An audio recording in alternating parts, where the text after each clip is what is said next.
बड़ा कम friends, India की coaching industry का साइज है 58,000 करोड़। 2028 तक इसका साइज 1,34,000 करोड़ हो जाएगा एंड 2030 तक 1,80,000 करोड़ हो जाएगा। कोचिंग इंडस्ट्री की इस ग्रोथ के पीछे मेन रीजन है high competition and poor quality of education in schools. ये कंपटीशन ओनली स्टूडेंट्स तक ही सीमित नहीं है, बल्कि हर कोचिंग इंस्टीट्यूट से एक दूसरे से कम्पीट करते रहते हैं अच्छे से अच्छा रिजल्ट देने के लिए। हर कोचिंग इंस्टीट्यूट चाहता है कि कम्पिटिटिव एग्जाम्स में ज़्यादा से ज़्यादा टॉपर्स उसके कोचिंग इंस्टीट्यूट से निकलें, ताकि एडवर्टाइजमेंट करके ज़्यादा से ज़्यादा स्टूडेंट्स को अपनी कोचिंग इंस्टीट्यूट की ओर अट्रैक्ट कर सके।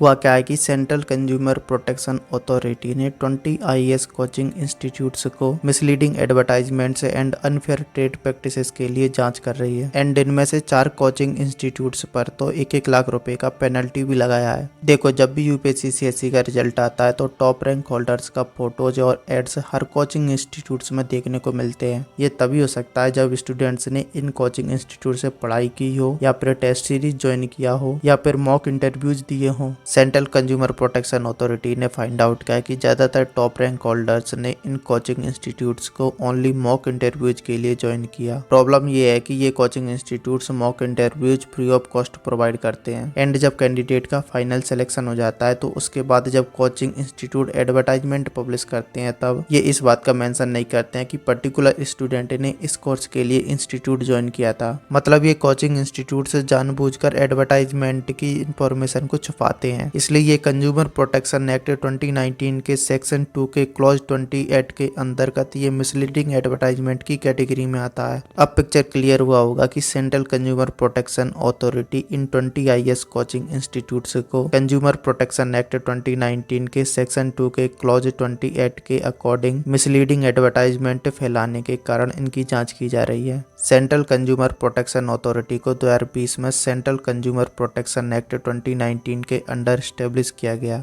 इसका मतलब ये है कि ये एक स्टैट्यूटरी बॉडी है। इसको कंज्यूमर्स के राइट्स को वायलेट करने वाले, अनफेयर ट्रेड प्रैक्टिसेस फॉलो करने वाले एंड फॉल्स और मिसलीडिंग एडवर्टाइजमेंट करने वाले रिलेटेड मैटर्स को एंड कंज्यूमर्स के राइट्स को प्रोटेक्ट, प्रमोट एंड इन्फोर्स करने वाले मैटर्स को रेगुलेट करने के लिए एस्टेब्लिश किया गया था। Ministry of consumer affairs, food and public distribution इसकी नोडल मिनिस्ट्री है। इसको एक चीफ कमिश्नर के द्वारा हेड किया जाता है एंड इसके साथ साथ 2 अदर कमिश्नर्स होते हैं, जिसमें से एक कमिश्नर गुड्स से रिलेटेड मैटर से डील करता है एंड एक कमिश्नर सर्विसेज से रिलेटेड मैटर से डील करता है एंड इन तीनों को सेंट्रल गवर्नमेंट के द्वारा अपॉइंट किया जाता है। सेंट्रल कंज्यूमर प्रोटेक्शन अथॉरिटी की एक इन्वेस्टिगेशन विंग है जिसको डायरेक्टर जनरल के द्वारा हेड किया जाता है। इस एक्ट के अकॉर्डिंग डिस्ट्रिक्ट कलेक्टर्स के पास भी कंज्यूमर्स के राइट को वायलेट करने वाली, अनफेयर ट्रेड प्रैक्टिसेस को फॉलो करने वाली एंड फॉल्स और मिसलीडिंग एडवर्टाइजमेंट से रिलेटेड कंप्लेंट को इन्वेस्टिगेट करने का पावर होता है।